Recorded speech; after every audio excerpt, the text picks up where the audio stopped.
Yes, ibihe byiza ndetse n'umunsi mwiza, nizere ko aho muri mugwe neza mu bice bitandukanye mugiye muherereyemo. Tugarutse mu makuru akomeje kugarukaho hirya no hino ku butaka bwa Repubulika Iharanira Demokarasi ya Kongo, mu karere ka Afurika y'ibiyaga bigari muri rusange, by'umwihariko no hakurya y'ishyamba rya Kibira, tukugeraho tukakumenyera amakuru uko byifashe akantu ku kandi ndetse n'ibikomeje kuvugwa. Tugarutse mu makuru mw'abantu mwe, ni amakuru aremereye cyane, ni amakuru twakiriye mu gitondo cyo kuri tariki ya 27 Mata 2025. Ni amakuru yiganjemo imirwano ikomeye cyane iri kubera muri Kivu y'Amajyaruguru, muri teritwari ya Walikale mu burasirazuba bwa Repubulika ya Demokarasi ya Kongo. Ni imirwano yongeye guca ibintu. Umutwe wa M23 wihanije bikomeye cyane ihuriro ry'abawazalendo, ndetse amakuru aravuga ko kugeza ubu abawazalendo batari bake baguye Walikale mu buryo bukomeye cyane. Kugeza ubu ngubu amakuru ava hano Walikale aravuga ko imirwano yahuje uyu mutwe wa M23 n'umutwe witwaje intwaro wa APCLS uri muri Wazalendo, ndetse amakuru aravuga ko barwaniye muri Masisi ndetse n'ahitwa Kashebere. Kugeza ubu ngubu uyu mutwe wa APCLS uyobowe na Janvier Karayiri barashe bikomeye cyane ibirindiro bya M23, gusa M23 ibintu yabakoreye nyuma yaho ntabwo ari ibintu by'i Rwanda. Ndaje tubigarukeho ndetse nkubwire n'imirwano iri kubera hano i Walikale mu buryo bukomeye cyane. Ndakubwira kandi n'indi mirwano iremereye cyane iri kubera i Kaziba, aho ni muri teritwari ya Walungu muri Kivu y'Amajyepfo muri Repubulika ya Demokarasi ya Kongo. Imirwano yongeye guca ibintu. Ihuriro ry'ingabo za leta ya Kongo FARDC igikomeye bakoze no gukizwa n'amaguru, ivumbi rigatumuka, kuko M23 ibintu bakoreye hano Kaziba ni ibintu bikomeye cyane. M23 ku munsi w'ejo yari yafashe imisozi ihanamiye kuri ino centre ya Kaziba. M23 ibyutse imanura amabombe centre ndani ya Kaziba igamije kwirukana ihuriro ry'ingabo za leta. FARDC bararashwe mu buryo bukomeye cyane, kuko amakuru aravuga ko hano i Kaziba aba FARDC ndetse na FDLR bahiciwe ku bwinshi. Ni nako kandi ndibuze kubwira n'ibindi bikomeje kugenda bigarukaho, kuko amakuru ari kuva hano i Walungu ni menshi cyane. Ni imirwano ikomeje guca ibintu. M23 ikomeje kugaragaza ko ishaka gufata Uvira ku kabi na keza. Ndaza kandi kunyarukira mu yandi makuru akomeye cyane hano muri Repubulika Iharanira Demokarasi ya Kongo. Ni amakuru ari guturuka mu biro bya Perezida Felix Antoine Tshisekedi Tshilombo, bavuga ko bashaka kurwanya bikomeye cyane Joseph Kabila Kabange bivuye inyuma, kuko ngo araramuka yihuje na M23 ibintu birarushaho kuba bibi mu buryo bukomeye cyane. Ni nako kandi ndibuze kukubwira ko abasirikare benshi ba SADC biganjemo abanyatanzania biri kuvugwa ko bakomeje kuba ngo barazimiriye ku rugamba. Aba bakoreshaga imbunda zo mu bwoko bwa Sabasaba ndetse na za BM21. Abangaba SADC iri kubitwaza kugira ngo igume ifashe ibyicaro mu burasirazuba bwa Repubulika ya Demokarasi ya Kongo. Ese M23 iraza kubakundira? Ese ni ibiki biri kuvugwa? Ndaje tubigarukeho. Ni nako kandi ndibuze kukubwira ingingo ku yindi kubikubiye mu masezerano u Rwanda na Repubulika ya Demokarasi ya Kongo basinyanye iyo muri Leta Zunze Ubumwe za Amerika i Washington DC. Ndakubwira rero byinshi byaganiriweho ingingo ku yindi, ibyo byose ntibigucike. Ni nako kandi ndibuze kukubwira ko byinshi bitandukanye Qatar yagiye ishimira kuri aya masezerano u Rwanda na Kongo byagiye bisinyana. Qatar yo ivuga ko mu gihe aya masezerano yashyirwa mu bikorwa, u Rwanda na Kongo byibuze amakimbirane yagabanyukaho ku kigero cyo hejuru. Ni nako kandi ndibuze kubwira ko Maxime Plevon, Minisitiri w'Ububanyi n'Amahanga n'Ubutwererane w'Ububiligi, ese kuki yahereye mu gihugu cya Uganda, biravugwa ko uyu munsi yaba agiye no kwerekeza mu gihugu cya Repubulika ya Demokarasi ya Kongo, akazaruhukira mu gihugu cy'u Burundi. Ese kuki atazakandagiza ikirenge cye hano mu Rwanda, kandi ko yaravuze ko aje kugirira uruzinduko mu karere k'ibiyaga bigari, cyane cyane mu bihugu birebwa n'umutekano mu burasirazuba bwa Kongo, ubwo n'u Rwanda rurimo. Ariko kubera umubano w'Ububiligi n'u Rwanda utifashe neza, uyu Maxime Plevon ntabwo yakwandagiza ikirenge cye hano mu Rwanda. Reka rero ndaza no kwambuka hakurya y'inyanja ngari, mbabwire ko ako ndahera mu gihugu cya Uganda, nkubwire ko Perezida Yoweri Kaguta Museveni yashinjije ibihugu byo mu burengerazuba bw'isi kuyobya Ukraine, ikaba ikomeje gukubitwa cyane n'igihugu cy'Uburusiya, ndetse biranavugwa ko igihugu cy'Uburusiya cyamaze kwigarura agace ka Kursk, ni agace kometse kuri Ukraine ndetse n'igihugu cy'Uburusiya, ariko igice kinini kiri kuri Ukraine. Biravugwa ko ingabo z'Uburusiya zamaze kukigarurira. Ese Museveni kuki yashinjije ibihugu byo mu burengerazuba bw'isi kuyobya Ukraine? Ibyo byose ndabigufitiye hano 5 kuri 5 n'ibindi byinshi byose. Reka nze tubive imuzi n'imuzingo. Reka mbasabe rero gukora subscribe mwe mutarayikora, kugira ngo tujye tubana mu makuru n'ibiganiro tubategurira kuri uyu muyoboro 5 kuri 5.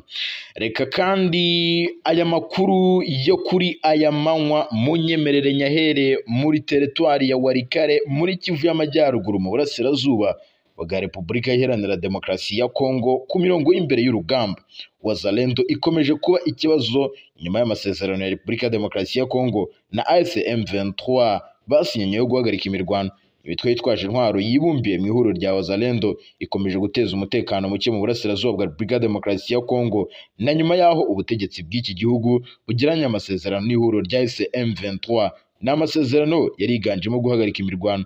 Aya masezerano yagezweho tariki ya 23 Mata 2025 ubwo abahagarariye leta ya Kinshasa baganiriye na M23. Bari bamaze iminsi baganirira iyo muri Katari. Ikigamijwe cyari ukugira ngo ibiganiro bizagende neza ndetse mu mwuka mwiza, ni nako imirwano yari yarahagaze. Wazalendo n'uruhande ngo rutarebwa n'aya masezerano, ariko rumaze igihe kinini rwifatanya n'ihuriro ry'ingabo za leta ya Congo FARDC mu kurwanya umutwe wa M23.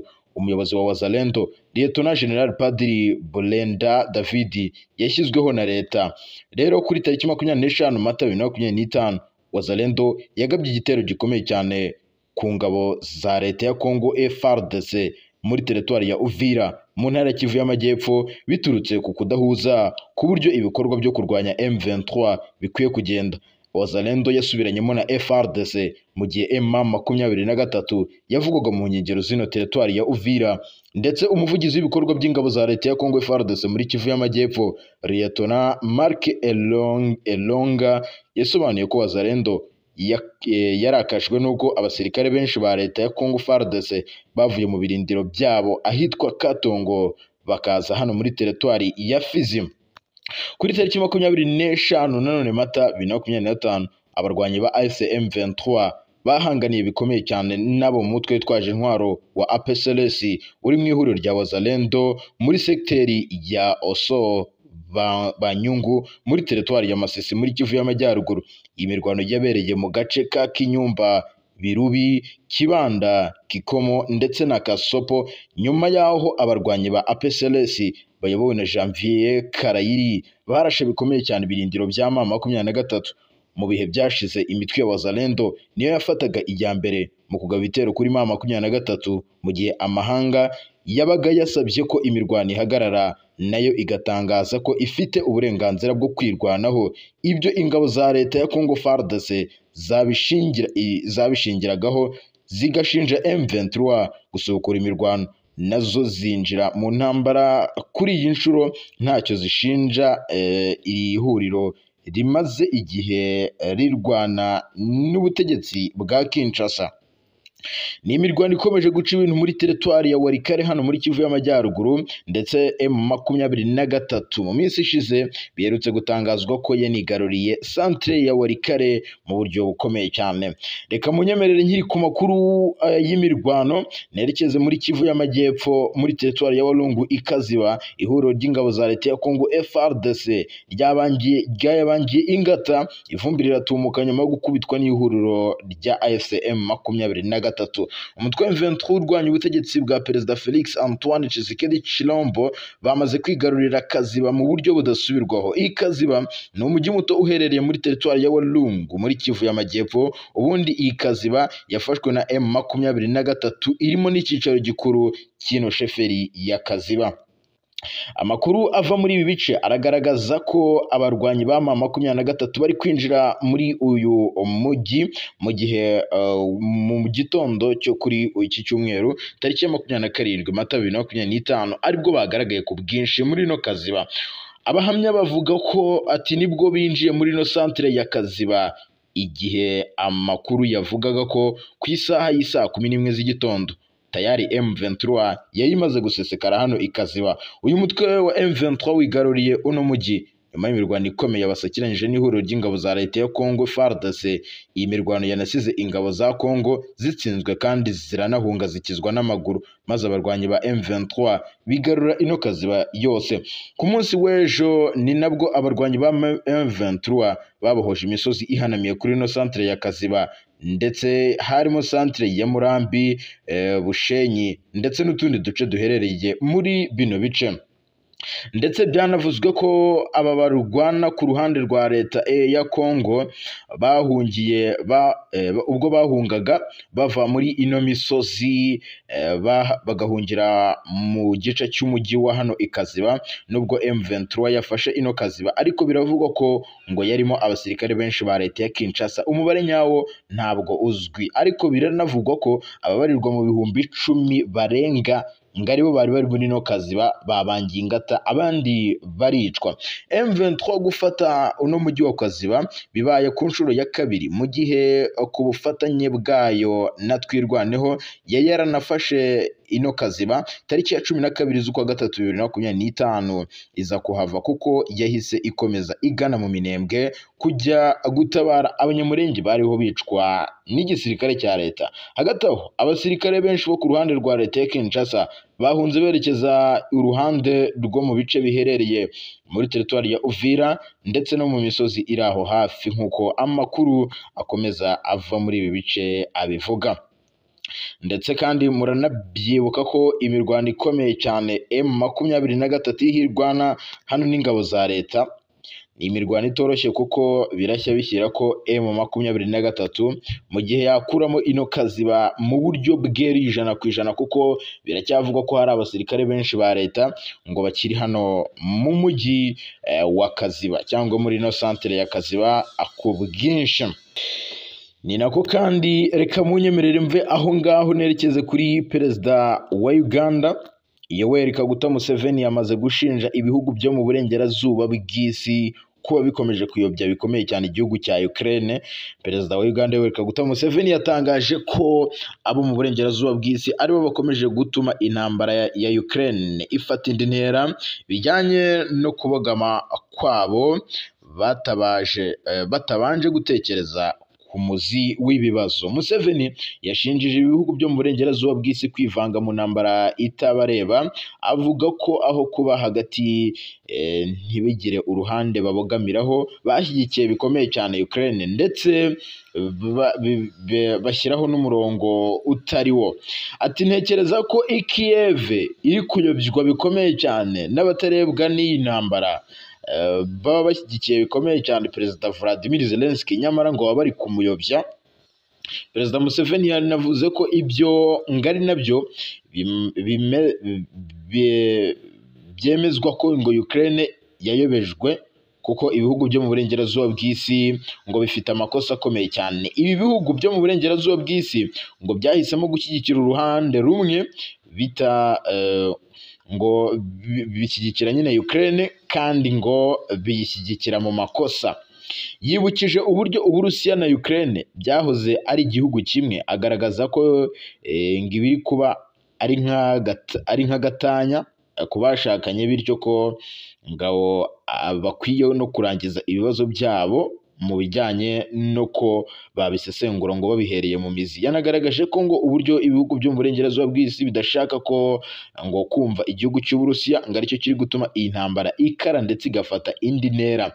Ati iyo mwashakanye nyuma yo gutandukana uragenzura, ati ukareba neza. Ati rero igihugu cy'Uburusiya na Ukraine byatandukanye kugeza ubu ngubu ibihugu byo mu burengerazuba bw'isi nibyo bikomeje kugaragaza ko igihugu cya Ukraine kirengana, nyamara bari kukiyobya. Perezida Museveni yanasabye ibihugu byo mu burengerazuba bw'isi kutabogamira ku ruhande rumwe, ahubwo bikareba ku mpande zombi. Ati ariko buri gihe bahora babogamiye ku ruhande rutari rwo, ati kuki bakomeza kubogamira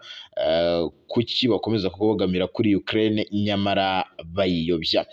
Ni nako kandi Perezida Vladimir Putin atangaje ko ngo agiye guhagarika intambara y'Uburusiya na Ukraine nta mananiza abayemo. Perezida w'Uburusiya rero yatangaje ko ngo agiye gushyira intwaro hasi nk'uko byatangajwe n'ibiro bye. Katari hari ibintu yavuze. Minisiteri y'Ububanyi n'Amahanga ya Katari yatangaje ko aya masezerano ari intambwe nziza kandi y'ingenzi iganisha akarere ku mahoro n'umutekano. Igira iti aya masezerano ashimangira kubaha ubwigenge bw'ibihugu byombi n'ubushake bwo gukemura amakimbirane binyuze mu nzira z'amahoro kandi ziganiriweho. Katari yo yayabonye nk'intambwe nziza kandi y'ingenzi iganisha ku mutekano n'amahoro mu karere.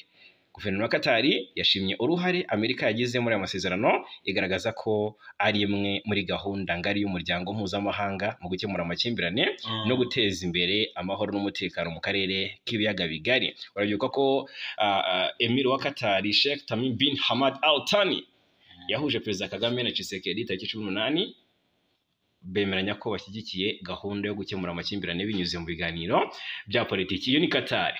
Hanyuma nyemerera buri ruhande, u Rwanda ndetse na Kongo babyemeje ko aya masezerano yasinywe. Nyemerera noneho turebere hamwe ingingo ku yindi, sibyo? Ingingo ku yindi, ntacyo dusimbutse, ntacyo twirengagije, ntacyo tugize gute duciye ku ruhande. Turebere hamwe ingingo ku yindi uko ibi byose byagiye bigira gute bisinywa. Ibikubiye muri aya masezerano u Rwanda na Repubulika ya Demokarasi ya Kongo byasinyanye. Ni article ndende. Turebera hamwe uburyo byakozwe, iby'ubwigenge, n'ubusugire bw'ubutaka ndetse n'imiyoborere tubigarukeho. Turebere hamwe ku mutekano, turebere hamwe ku kijyanye n'ubufatanye mu bukungu, turebere hamwe gucyura impunzi, turebere hamwe ku by'amasezerano y'amahoro, turebere hamwe byose muri rusange. Icya mbere, u Rwanda ni inkuru yabaye kimomo na Repubulika ya Demokarasi ya Kongo ku 25 Mata 2025 byasinye i Washington DC muri Leta Zunze Ubumwe za Amerika amasezerano agena amahame yibanze yo gukemura mu buryo burambye ikibazo cy'umutekano muke mu karere ka Afurika y'ibiyaga bigari. Aya masezerano yasinywe na Minisitiri w'Ububanyi n'Amahanga n'Ubutwererane w'u Rwanda Ambasaderi Olivier Nduhungirehe na Therese Kayikwamba Wagner wa Repubulika ya Demokarasi ya Kongo, ndetse bari kumwe na mugenzi wabo wa Amerika ni Mark Rubio, niwe wari umuhuza. Ni amasezerano ibihugu bitatu bigaragaza ko agiye kuba intangiriro yo gukemura impamvu muzi z'umutekano muke, agire uruhare rukomeye mu iterambere ry'ubukungu bw'akarere binyuze mu mishinga itandukanye ihuriweho. Minisitiri Nduhungirehe yavuze ko u Rwanda na Kongo na Amerika bihuriye ku ntego yo kugera ku masezerano y'amahoro vuba cyane, ariko ko bidasaba inzira y'ubusamo, ahubwo ko hakenewe imbaraga mu kubigeraho. Ati intego duhuriyeho ni ukugera ku masezerano y'amahoro afatika vuba bishoboka, ariko nta nzira z'ubusamo cyangwa guhutiraho, kandi dukwiye gushyiramo imbaraga kugira ngo tubigereho. U Rwanda rufite ubushake kandi twiteguye gukomeza gukorana n'abafatanyabikorwa bose bari muri iyi gahunda kugira ngo itange umusaruro.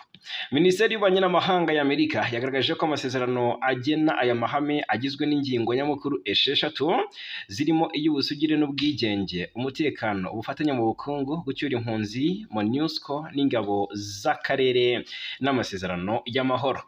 Hatanzwe ibisobanuro birebana na buri ngingo nk'uko tugiye kubigaragaza muri iyi nkuru. Yego, ingingo ya mbere ni ubwigenge, ubusugire bw'ubutaka n'imiyoborere.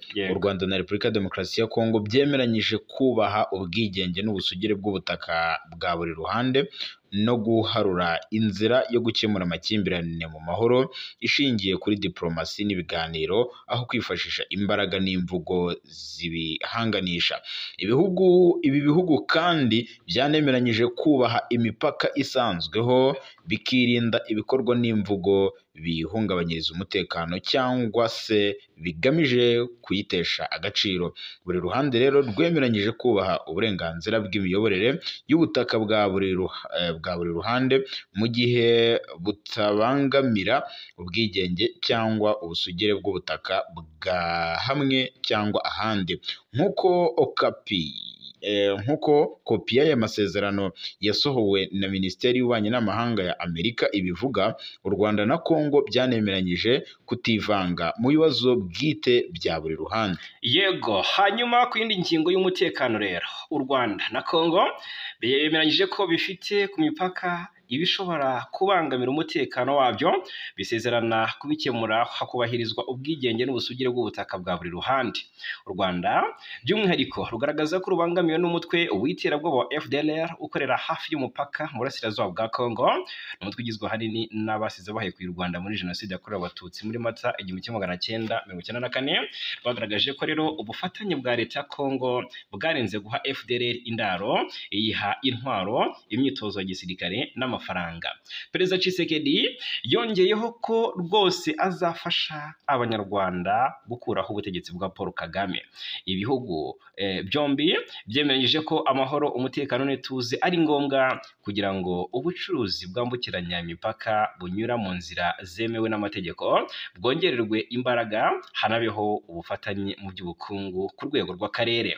Byagaragaje ko byombi bifite inyungu mu gusenya imitwe yitwaje intwaro ikora cyangwa se ikorera ku mipaka cyangwa hafi yayo.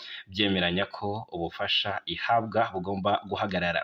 Mu gihe byitezwe ko ibiganiro bizakomeza, u Rwanda na Kongo byumvikanye ko hazashyirwaho urwego rw'umutekano ruhuriweho rwo kurwanya imitwe yitwaje intwaro ndetse n'amatsinda y'abagizi ba nabi abangamira umutekano wa buri ruhande. Yego, ingingo ya gatatu ni ubufatanye mu bukungu. U Rwanda na Repubulika ya Demokarasi ya Kongo bihuriye mu miryango iharanira iterambere ry'ubukungu nk'Afurika y'Uburasirazuba EAC, mu karere ka Afurika y'ibiyaga bigari na COMESA.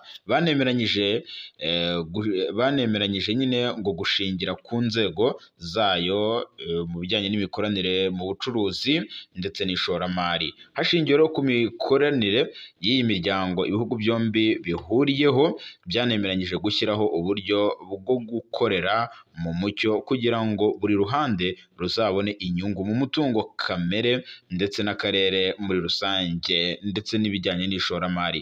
Ibihugu byanumvikanye ko bizatangiza ishoramari rishya binongerere imbaraga rero irisanzweho nyine ngo bazaryongerera imbaraga n'ishoramari. Amerika yanabisezeranyije gutangamo umusanzu hamwe rero ngo n'abashoramari b'Abanyamerika hagamijwe guteza imbere ubukungu bw'akarere mu buryo bufitiye inyungu buri ruhande. Nk'uko u Rwanda na Kongo babyemeranyije, ubu bufatanye buzahuzwa n'indi mishinga y'uturere cyangwa mpuzamahanga igamije guteza imbere ubukungu, irimo n'iyo kubaka ibikorwa remezo. Biteganyijwe ko hazatangizwa cyangwa hagurwe ubufatanye mu mishinga irimo uwo gutunganya ingufu z'amashanyarazi, kugenzura parike z'ibihugu, guteza imbere ubucukuzi bw'amabuye y'agaciro no kongera agaciro k'uyu mutungo kamere binyuze mu kuwutunganya. Amerika yanemeje ko izafasha ibi bihugu mu mushinga wo guteza imbere ubucukuzi bw'amabuye y'agaciro no kuyongerera agaciro, kandi ko Abanyamerika bazashoramo imari. Yego, hanyuma ikindi cyaganiriweho ni kuri gahunda yo gucyura impunzi. Ibihugu byemeranyije ko mu gihe amahoro n'umutekano bizaba byabonetse mu burasirazuba bwa Kongo, bizifatanya n'inzego z'umuryango w'abibumbye n'imiryango ishinzwe ubutabazi mu gucyura abahungiye mu bindi bice by'iki gihugu ndetse n'impunzi z'Abanyekongo ziri mu Rwanda no mu bindi bihugu. Ayo masezerano avuga ko gucyura izi mpunzi bizakorwa hubahirizwa amategeko mpuzamahanga azirengera. U Rwanda rucumbikiye impunzi z'Abanyekongo hafi ibihumbi 100 ziganjemo izivuga Ikinyarwanda, harimo izigiye kuhamara imyaka 30 ndetse n'izahunze imirwano ya vuba aha y'ingabo za leta ya Repubulika ya Demokarasi ya Kongo n'abafatanyabikorwa bazo ndetse n'umutwe wa M23. Yego, indi ngingo ni ya MONUSCO n'ingabo z'akarere muri rusange. Ibi bihugu byanemeranyije gushyigikira ingabo ziri mu butumwa bw'amahoro bw'umuryango w'abibumbye muri Repubulika Demokarasi ya Kongo MONUSCO, zifite inshingano z'ibanze mu kurinda abasivili nk'uko zabisabwe n'akanama ka Loni gashinzwe umutekano. Banemeranyije kurinda no gushyigikira ubushobozi bwa MONUSCO, ingabo z'akarere n'izindi nzego zishinzwe kugenzura umutekano wo ku mipaka kugira ngo bisohoze inshingano byahawe. Nk'uko byasobanuwe na Amerika, ibikorwa bya MONUSCO n'izi nzego bizafasha ibi bihugu n'imitwe yitwaje intwaro gushyira mu bikorwa ibyo bisabwa. Yego, ku yindi ngingo benshi bari banyotewe nk'uko bari banyotewe ku cyavugwa cyangwa se ku byakwanzurwa kuri gahunda yo gucyura impunzi. Amasezerano y'amahoro nayo yaranyotewe cyane. Uyu muryango wa Afurika y'Uburasirazuba EAC n'uwa Afurika y'Amajyepfo SADC muri Gashyantare uyu mwaka wa 2025 yafashe imyanzuro yafasha Uburasirazuba bwa Kongo n'akarere kubona amahoro arambye, irimo usaba ko imirwano ihagarara n'usaba ko habaho ibiganiro bya politike. Hashingiwe kuri iyi myanzuro, abakuru b'ibihugu bya SADC tariki ya 13 Werurwe bahagaritse ubutumwa bw'ingabo z'uyu muryango zafashaga iza Kongo kurwanya ihuriro AFC M23, bashimangira ko ibiganiro bya politiki ari byo byabonekamo amahoro arambye.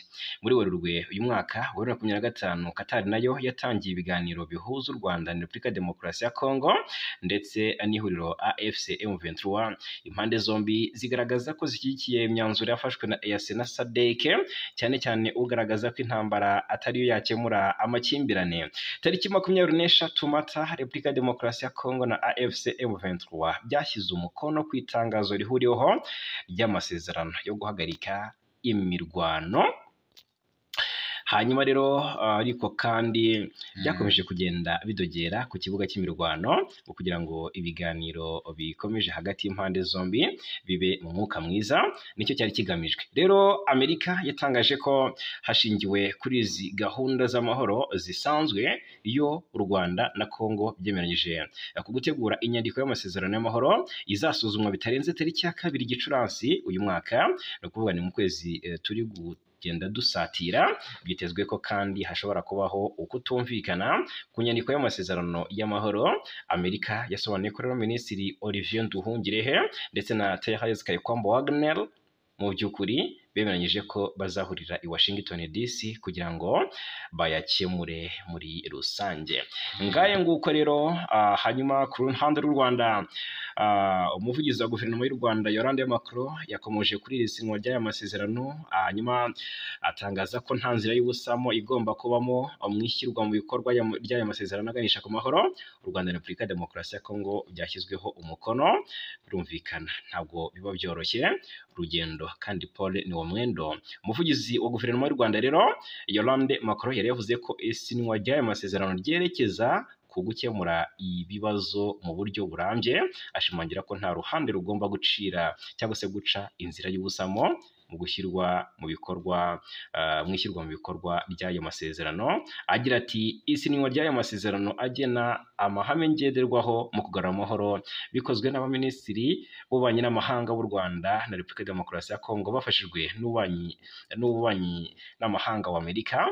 Ushinzwe ububanyi n'amahanga ni Mark Rubio, yes, ngo rushimangira impinduka ikomeye mu biganiro birebana no gukemura ikibazo mu burasirazuba bwa Repubulika ya Demokarasi ya Kongo. Yakomeje agira ati nta nzira y'ubusamu impande zombi zigomba gukora zigomba gukora akazi gakomeye kugira ngo bishyirwe mu bikorwa uko bikwiye.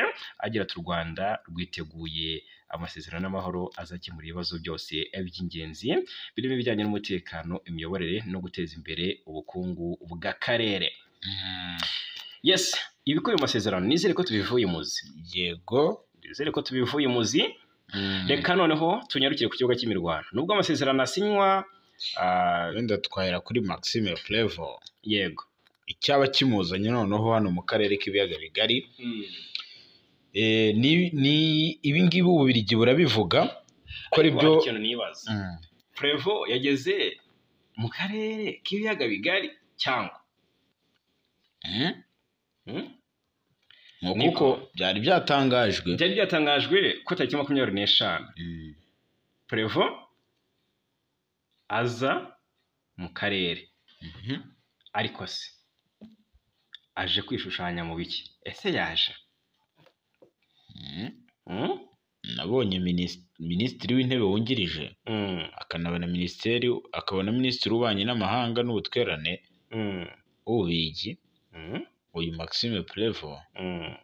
Urumva? Yego. Ako Prévost buriya kuza hano mu karere, erega sinzi nibaza arajya muri Uganda. nabonye ko noneho hasohotse amartikile menshi avuga ko Prévost yego ngo ari no gutinya gukandagiza ikirenge cye mu Rwanda. Deja we yahereye muri Uganda. Prévost yahereye muri Uganda, tayari muri Kongo ntahazajya kuko ni kwa shushu bewe. Nahoze mbona nawe bivuga ati my visit to Uganda marks the first stop of my diplomatic mission to the Great Lakes region. Urumva? Ari nko kuvuga ngo urugendo rwanjye muri Uganda nirwo rwatangiye ubutumwa bwanjye bwa diplomacy mu karere k'ibiyaga bigari. Arongera aravuga ati I just had a very constructive exchange with President Yoweri Kaguta Museveni, niwe wamwakiriye. Ati Uganda plays a key role in the stability of the region and I value its continued efforts in fostering regional dialogue, cooperation with neighbors and support for refugees. Aha niho kuvuga ati nagiranye ikiganiro cyubaka cyane na Perezida Yoweri Kaguta Museveni wa Uganda. Ati Uganda ifite uruhare mu by'ukuri rutoroshye mu kubungabunga umutekano w'akarere. Ati kandi nshimira imbaraga ikomeje gushyira mu guteza imbere ibiganiro hagati y'ibihugu n'ubufatanye n'abaturanyi ndetse no gufasha impunzi. Prévost Maxime, Minisitiri w'Ububanyi n'Amahanga w'Ububiligi, ati we discussed the urgent need for peace in Eastern DRC. The deeper issues that must be addressed are clear. Respect for borders, regional economic integration, accountability for human rights, and an end to hate speech and armed threats. Nka data. Aha tugenekereje mu Kinyarwanda ni nko kuvuga ati twagize discussion, twaganiriye ku by'ibanze byo kugarura amahoro mu burasirazuba bwa Kongo. Ati ibibazo by'ingenzi bigomba kuba byashakirwa umuti. Urumva? Ati guhana agahenge, kubaha imbibi za mugenzi z'ibindi bihugu no guteza imbere ubukungu bw'akarere binyuze mu kwihuza, mu gushyira hamwe, mu gukoparatinga. Ati no guhana abahohotera uburenganzira bwa muntu, abarenga ku burenganzira bwa muntu, abakora ibikorwa bihonyora uburenganzira bwa muntu, ngo no kurangiza cyangwa se gushyira ku musozo, yego, amagambo y'urwango ndetse n'ibikorwa by'iterabwoba. Hanyuma Maxime Prévost ati on the bilateral side, Belgium and Uganda enjoy a long-standing partnership. At our current development program focuses on health, education, and defense training, with tangible result for Ugandan communities. We also explored ways to broaden cooperation, including in trade and defense training. Yes, aha ni nko kuvuga ati Uganda ati kubijyanye n'umubano w'ibihugu byombi. Avuga Uganda yego, avuga Uganda n'Ububiligi. Ati umubano ibihugu byombi bifitanye, ati bifitanye ubufatanye bw'amateka. Ati gahunda yacu rero y'iterambere ihari iriho ubu yibanda ku buzima, ikibanda kuri education, ku burezi, ndetse ngo no guhugura mu by'umutekano. Ati kandi imaze gutanga resulta nziza igaragara ku baturage, cyangwa se gutanga umusaruro mwiza ugaragara ku baturage ba Uganda. Agira ati twanarebeye hamwe ku buryo twakwagura ubwo bufatanye, harimo n'ubucuruzi ndetse no kuba ngo bahugura ingabo kuziha imyitozo nyine bagafatanya. Yego, hanyuma yasoje anagira ati I thank President Museveni and the people of Uganda for the warm welcome. From here, I continue to build on the DRC with one goal, advancing peace and partnership across the region. Yes, mu by'ukuri ati ndashimira cyane Perezida Museveni n'abaturage ba Uganda kubera ikaze ryiza bampaye kuva hano, ati ndakomeza urugendo rwanjye i Burundi no muri Congo, ati intego yanjye ni imwe, guteza imbere amahoro n'ubufatanye mu karere kose. Yavuze ko nava muri Uganda ajya mu Burundi no muri Congo. Hanyuma se nta Rwanda, why not Rwanda? Ni ibigaragaza ko u Rwanda n'Ububiligi ntibibanye. ntabwo bibanye. Yego. Hanyuma reka tuzarebera hamwe uburyo azitwara nagera muri Congo. Ngenda urabizi bafite ingabo Kindu hariya muri Maniema. Tuzagenda turebera hamwe ese nicyo azagenda aganira. Apati ko yatangaje ko yakiriwe na Museveni bakaganira kuri ibyo byose twabwiye haruguru, ariko witwa Maxime Prevot ntiyigeze akomoza ku myanzuro y'ibyaganiriwe. Icyo we na Museveni yamubwiye ntabyo yigeze agira gute, gusa ndabizi ko ntajya Kinshasa hazabaho skandali. Hanyuma ku kibuga cy'imirwano hano ngabazarendo ngo bakomeje kuba ikibazo cyane. Yego, nyuma y'amasezerano ya Congo na M23 yo guhagarika imirwano. Yego, ni imitwe yitwaje intwaro yibumbiye mu ihuriro rya Wazalendo ikomeje guteza umutekano muke mu burasirazuba bwa Congo nyuma y'aho ubutegetsi bw'iki gihugu bugeranya amasezerano yo guhagarika imirwano n'umutwe wa M23. Ayo masezerano rero yagezweho tariki ya 23 Mata 2025 ubwo abahagarariye leta ya Kinshasa bahuye n'abahagarariye M23 bari bamaze iminsi mu biganiro bya Doha muri Katari. Wazalendo rero iri ku ruhande ngo rutarebwa n'aya masezerano, ariko rumaze igihe kinini rufitanye umubano n'ingabo za leta ya Congo mu kurwanya umutwe wa M23. Rero umuyobozi wa Wazalendo witwa Lieutenant General Padri Bulenda David yego yashyizweho na leta. Kuri tariki 25 Mata Wazalendo yagabye igitero gikomeye cyane ku ngabo za leta muri teritwari ya Uvira muri Kivu y'Amajyepfo. Ni ibitero byari biturutse ngo ahitwa Uvira nyine ahangaha bari bari gusubiranamo. Ibi bitero ngo byari ukudindiza uburyo ibikorwa bya M23 bikwiye kugenda. Yego, rero umuvugizi w'ibikorwa by'ingabo za leta muri Kivu y'Amajyepfo Lieutenant Mark Elongo yego yasobanuye ko ngo Wazalendo yarakajwe nuko abasirikare ba leta bavuye mu birindiro bari barimo ahitwa Katongo bakajya muri teritwari ya Fizi. Kuri tariki 25 Mata abarwanyi ba M23 bahanganye bikomeye cyane n'imitwe ya APCLS yego Janvier Karayiri hariya muri Warikare muri Warikare ariko gana Amasisi hano kuko bakubitaniye hano muri segiteri ya Osoba Nyungu ni muri Masisi ariko usatira Warikare. So imirwano yabereye mu gace ka Kinyumba Birubi utibagiwe Kibanda nabo bararwanye ahangaho hagabwe ibitero bikomeye n'ahitwa Kikomo n'ahitwa Kasopo. Ni nyuma y'aho abarwanyi ba APCLS ubundi APCLS ibiyobowe na Janvier Karayiri niwe ngo barashe kurindiro bya AFC M23 asuye nta petagira. Oya nuko ngo ni general urumva yaye general not a proclaim baro nibyo arabibuka ati ndi general kandi ngo ni umutwe wa gisirikare. APCLS ya Janvier Karayiri nayo yagiye irwana cyane hano muri ibi bice bya Pinga. Yego, rero mu bihe nyine byashize imitwe ya Wazalendo niyo iri gutanga imbaraga nyinshi ku bijyanye no kurwanya umutwe wa M23 mu gihe amahanga yo yarasabye ko imirwano ihagarara. Katari yagiye isaba ndetse na Leta Zunze Ubumwe za Amerika.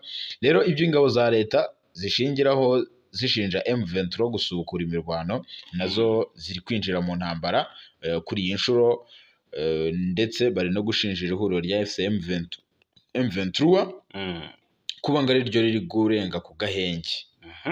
Ibi byose biri gukurura imirwano hano muri Kivu y'Amajyaruguru na Kivu y'Amajyepfo, biri gutuma harushaho gushya. Yego, reka twinjire i Walungu. Walungu tubwira hari agace ngo bafashe, ariko niba atari ngari imisozi ntumbwira kandi niba atari ngari ntago ari ngari.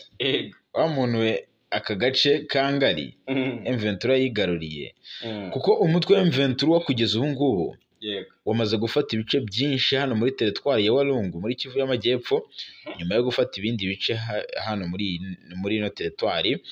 Rero aka gace kandi kafashwe na M23 ni agace ka ngari n'ubundi gaherereye muri ino sheferi ya Ngweshi hano muri Walungu. Mu busanzwe teritwari ya Walungu igizwe n'amasheferi agera kuri 2, ni agace ka Ngweshi na Kaziba.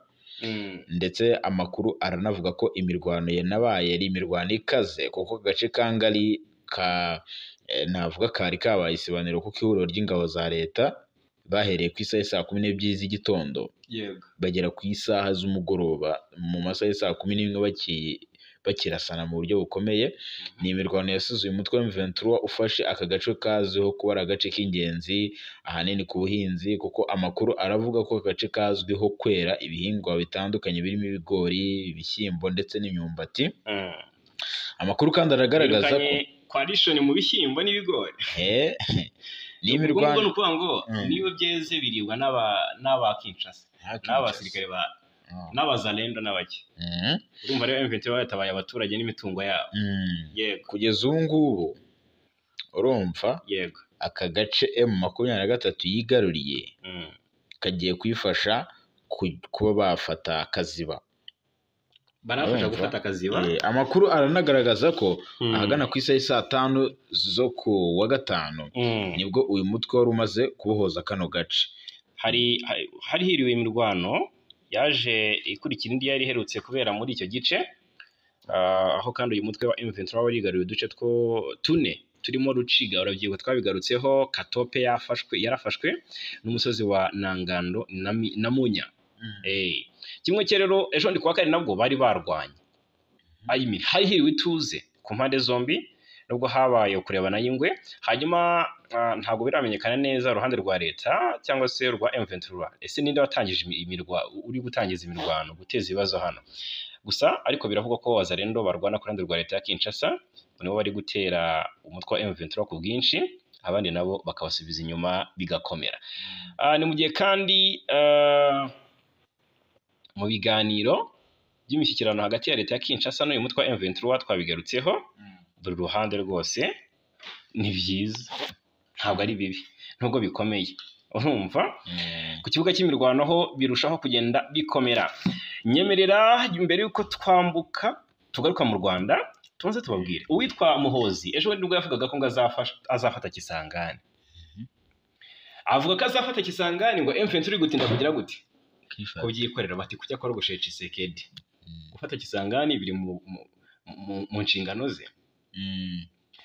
Ariko abenshi bakavuga ati ariko nyamara wasanga Uganda nayo nkuko Kongo ibivuga ifasha M23. Noneho biba gutyo, urumva. Gusa Uganda uwitwa Muhozi yari amaze iminsi atavugana neza na Kinshasa, ndetse yari amaze iminsi rwose ahanganye n'uwitwa John Luboya. Yego, Lieutenant General John Luboya ni guverineri w'intara ya Ituri, avuga ko azanamufunga cyangwa se n'abagize umuryango we bose akabafunga. Ariko icyabayeho nuko John Luboya ibyo byararangiye. Ubu noneho Muhozi hari ikintu aje avuga, byagaragaye nkaho ari gushimira Tshisekedi cyangwa se kumutera icyuhagiro. Ari kujijisha. Urabizi ko witwa Joseph Kabila amaze iminsi avugwa hari igoma, gusa ntaragaragara, ntaranavuga. Ibikorwa byo gusa ku rugo rwe bimaze iminsi bikorwa. Ishyaka rye ryarahagaritswe gukorera hariya muri Kongo. Ikibanza ishyaka rye ryubatsemo cyari cyarafatiriwe. Inka z'umugore we zari zaranyazwe. Mbega ni byinshi twavuga. Yiswe umugambanyi, batangira kumufatira ibihano, urumva. Ariko azira nyine ngo kuba ngakorana na AFC M23 ngo ari Goma ngo ari kumwe nayo ngo kandi yaciye mu Rwanda ngo umwanzi ngo nirwo rwayo mbega ni byinshi. Muhozi we yabishyize mu nyungu ze no kurwanya umutwe wa ADF NALU, ashimira Tshisekedi, agaya Kabila, avuga ngo niba Kabila afite n'umugambi wo gukoraho ubutegetsi bwa Tshisekedi ngo Muhozi azakora ishoboka byose kugira ngo ntibikunde, ngo kubera ko Kabila ngo ntabwo yigeze abera mwiza Uganda. Ati ntabwo nzatuma Joseph Kabila yongera kuba perezida wa Congo kuko arabizi ko ari byo biri kuvugwa ko ashaka gukora coup d'etat. Muhozi rero ngo azayiburizamo ngo kubera ko ngo ntabwo atuma Kabila yongera kuba Congo ukundi. Ati ibyo mu byibagirwa yabwiraga abamukurikirana ku rubuga rwa X Twitter. Yakomeje agira ati rero Joseph Kabila Kabange yemereye ADF kuba mu burasirazuba bwa Congo imyaka 17 yose. Ati ntabwo rero yigeze atuma tugira icyo dukora ngo turwanye iyi ADF. Ashimira His Excellency Tshisekedi, avuga ati His Excellency Tshisekedi we aramurenze muri icyo cyubahiro kuko ngo Tshisekedi mu myaka mike cyangwa se ku butegetsi yemereye Uganda gukora operation zo guhashya ADF, ndetse urabizi ko igisirikare cya Congo gifatanya n'icya Uganda PDF muri operation Shuja yo kurwanya umutwe wa ADF NALU. Ejo twabigarukagaho umwe mu bari kuko umuyobozi w'ingabo ziri hariya muri Ituri yari yahinduwe, hari hashyizweho undi, none ubwo washyizweho yari yatangaje ko ngo ADF nta bushobozi gifite bwo kuba yagaba n'igitero ku ngabo za Uganda. Ubwo ADF maze gucika intege muri icyo gihe gito bamaze bayirwanya nyuma y'uko Kabila ngo yari yarayihaye rugari. Wenda ubwo n'ubudasa ngo Muhozi abonanye Tshisekedi yari yarabuze kuri Joseph Kabila muri iyo myaka yose. So abantu benshi babifashe nko kubahuka Kabila, avuga ati uyu mugabo cyangwa se uyu muhungu wa Yoweri Museveni, Perezida Yoweri Museveni wa Uganda, akaba na se umubyara, avuga ati kuko ni n'umujyanama we mu by'umutekano, ni umugaba mukuru w'ingabo za Uganda. Ahubwo kuba atavuze ko azamugabaho igitero nk'abantu bakira ibyo yavuze. Undi Muhozi atangaza amagambo ateye ubwoba ubundi biba bitangaje cyane. Tugaruke mu Rwanda gato. Mu Rwanda Perezida Paul Kagame yazamuye mu ntera abapolisi barenga 2500, abapolisi benshi cyane. Perezida wa Repubulika y'u Rwanda Paul Kagame yazamuye mu ntera abofisiye ba polisi y'u Rwanda bari bafite amapeti atandukanye, aho abagera kuri 12 bari bafite ipeti rya Chief Superintendent of Police, bahawe rero ipeti rya Assistant Commissioner of Police. Mu bahawe rero iryo peti harimo uwitwa Atanaze Nshuti, wari umuyobozi mukuru wungirije wa polisi mu mujyi wa Kigali, ndetse na Colonel Murigo wigeze no kuba umuyobozi wungirije w'ishami rya polisi rishinzwe kurwanya amagendu n'ibindi byaha. Rero mu bandi bahawe amapeti harimo 24 bafite ipeti rya Senior Superintendent of Police, bahawe ipeti rya Chief Superintendent of Police. 20 rero ngo bari bafite ipeti rya Superintendent of Police, bo bahise bahabwa ipeti rya Senior Superintendent of Police. Abagera kuri 63 bari bafite ipeti rya Chief Inspector of Police, bahawe ipeti rya Superintendent of Police.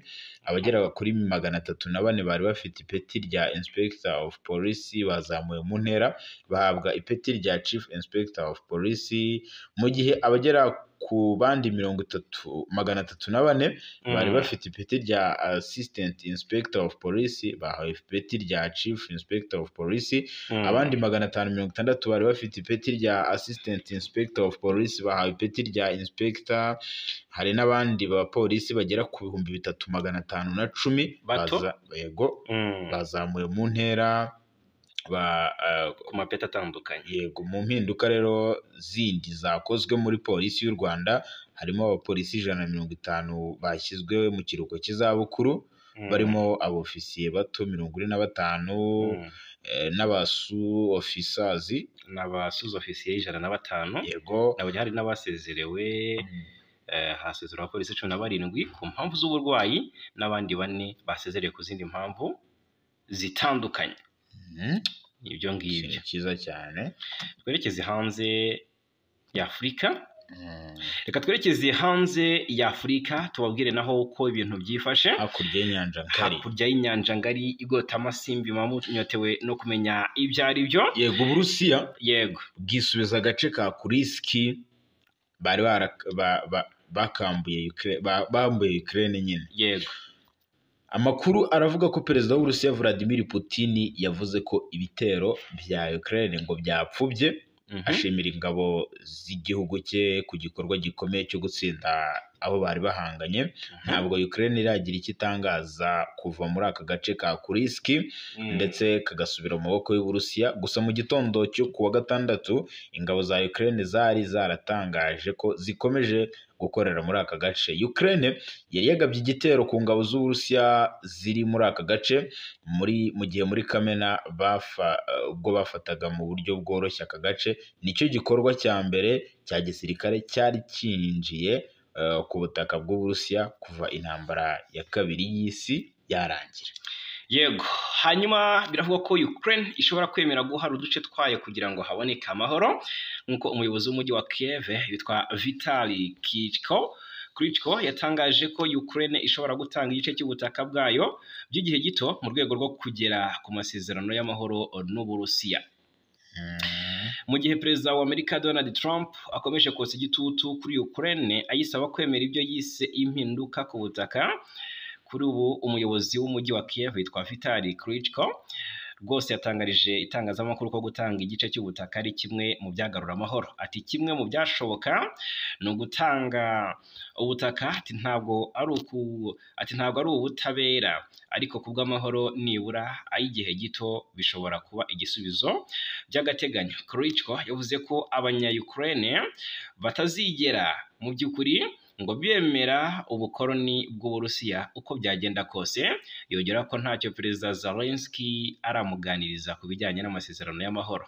Ati perezida Zelensky mu by'ukuri abikora ku giti cye, ati si inshingano yanjye. Ibi bibaye nyuma y'amasaha make habaye igitero gikomeye cya misile n'indege zitagira abapilote drone cyagabwe n'Uburusiya kuri Kiev kigahitana abantu 12 mu gihe abandi barenga 80 bakomeretse.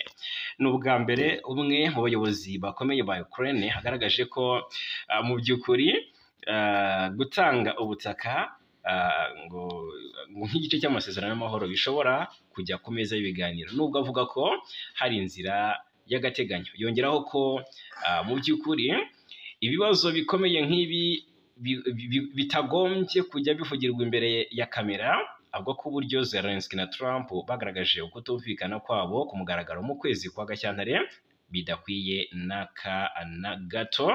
Urebye ibyo mu by'ukuri yabigaye. Hanyuma ikindi twavuga wenda tugarutse hano gato. Yego, ahangaha muri reka mbabwire wenda iby'iyi nkuru tunaveyo. Biravugwa ko urwego rwa Leta Zunze Ubumwe za Amerika rushinzwe ubutasi CIA nibwo rwatangaje yuko hari umuhungu w'umuyobozi warwo wungirije ushinzwe udushya mu by'ikoranabuhanga yitwa Julian Galina yapfiriye muri Ukraine ubwo yarwaniraga Uburusiya. Umuvugizi w'uru rwego yemereye NBC News ko rwose uyu musore wari ufite imyaka 21 y'amavuko yitwa Mike Alexander Gross yapfuye mu mwaka wa 2024 kandi ko icyo gihe ngo yari afite uburwayi bwo mu mutwe. Agira ati CIA ifata urupfu rwa Michael nk'ikibazo bwite kireba umuryango, si icy'umutekano w'igihugu. Umuryango wose wa CIA washenguwe n'igihombo bagize. Uyu Michael yari umunyeshuri muri kaminuza ava mu ishuri mu mwaka wa 2023 kugira ngo ajye kugira uruhare mu bikorwa byo kurengera ibidukikije n'ubutabazi mu bihugu bitandukanye. Yes, nibyo ngibyo biri kugenda abita. Yego, wenda tugarutse hano muri Afurika gato. General Muhoozi Kainerugaba yego ngo yifashishije BK Arena yijeje abanya-Uganda icyitwa ngo Lugogo nshya. General Muhoozi urumva abinyujije rero ku rubuga rwe rwa X yahoze yitwa Twitter. Agiye gukora ngo Lugogo Arena. Lugogo Arena. Nka data. Yifashishije kuri Twitter. Yifashishije BK Arena. Rero uyu mugabo wifashishije ifoto ya BK Arena yijeje abamukurikira ku mbuga nkoranyambaga ko Abanyarwanda nabo ngo bararikiwe Lugogo Arena. Ni inkuru nziza kuri Uganda. Yego, hanyuma muri Centrafrica urumva abapolisi b'u Rwanda bari mu butumwa bambitswe imidari y'ishimwe. Umuryango w'abibumbye wambitse imidari y'ishimwe abapolisi b'u Rwanda bari mu butumwa bwo kubungabunga amahoro muri Repubulika ya Centrafrica buzwi ku izina rya MINUSCA, yo kubashimira rwose ubwitange n'ubunyamwuga bagaragaje mu kazi ku wa gatanu tariki 25 Mata. Yes, mu bambitswe imidari harimo mu matsinda abiri RWAFU -1 na RWAPSU. Buri tsinda rigizwe n'abapolisi 140 n'abapolisi b'u Rwanda 33 badakorera mu matsinda ya IPOS. Ni mu muhango wabereye mu murwa mukuru Bangui mu kigo gikambitsemo itsinda RWAFU 1 wayobowe n'intumwa yihariye y'umuryango mukuru y'umunyamabanga mukuru w'umuryango w'abibumbye SRSG, Madame Valentine Rugwabiza, ari nawe wari umushyitsi mukuru. Mu bandi bitabiriye uwo muhango hari umusenateri w'u Rwanda muri Centrafrica Olivier Kayumba, abayobozi muri guverinoma y'icyo gihugu, abahagarariye ingabo na polisi zo muri Centrafrica n'izo mu bindi bihugu biri mu butumwa bw'umuryango w'abibumbye, n'abaturage batuye mu mujyi wa Bangui. Madame Rugwabiza yishimiye abapolisi b'u Rwanda bari mu butumwa ku kazi k'indashyikirwa bakoze n'umusanzu ugaragara batanze mu guharanira amahoro n'umutekano w'abaturage ba Centrafrica. Agira ati mwanagaragaje kudatezuka mu kuzuza inshingano, murangwa n'ikinyabupfura, ubunyangamugayo, ubunyamwuga mu kazi. Akomeza agira ati iyi midari mwambitswe uyu munsi ni iyo kubashimira no kuzirikana ubwitange bw'abaranze kuva mwagera mu butumwa bw'umuryango w'abibumbye mu gihe cy'umwaka. Hanyuma yashimangiye ko ibikorwa bakoze mu gucungira abaturage umutekano, kurinda no guherekeza abayobozi bakuru no gukora amarondo y'amanywa n'ijoro kubw'umutekano w'abaturage b'umujyi wa Bangui ari umusanzu udashidikanywaho ku ituze n'umutekano by'abaturage. Madamu Rugwabiza kandi yanashimiye ibikorwa bigamije guteza imbere imibereho myiza y'abaturage bakoze birimo umuganda no guha amazi meza abaturage batishoboye bugarijwe n'ikibazo cyo kubura amazi, bifatwa nk'iby'ingenzi mu kubaka icyizere n'ubufatanye n'abaturage bashinzwe kurindira umutekano. U Rwanda rufite amatsinda ane y'abayobozi y'abapolisi bari mu butumwa bw'umuryango w'abibumbye muri Centrafrica arimo RWAFU ni RWAFPU 1 na RWAPSU akorera mu murwa mukuru Bangui. Bari mu bambitswe imidari ku wa gatanu tariki 25 Mata. Andi abiri ni RWAFPU, ubwo ni RWAFPU -2 rikorera ahitwa Kaga Bandoro, ni mu majyaruguru y'igihugu, ni mu birometero 300 uturutse mu murwa mukuru Bangui.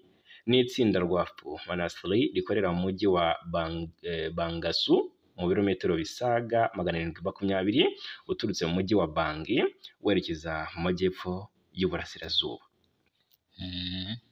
Ngayo nguko. Reka tubashimire cyane. Yes, reka gushimire cyane bwana Nsanzimfura Jarimura. Uzi cyane bwana Fagikayi Namura. Reka kandi tubikuye ku mutima dushimire abakunzi bacu amakuru n'ibiganiro nk'ibi byo umunsi ku munsi.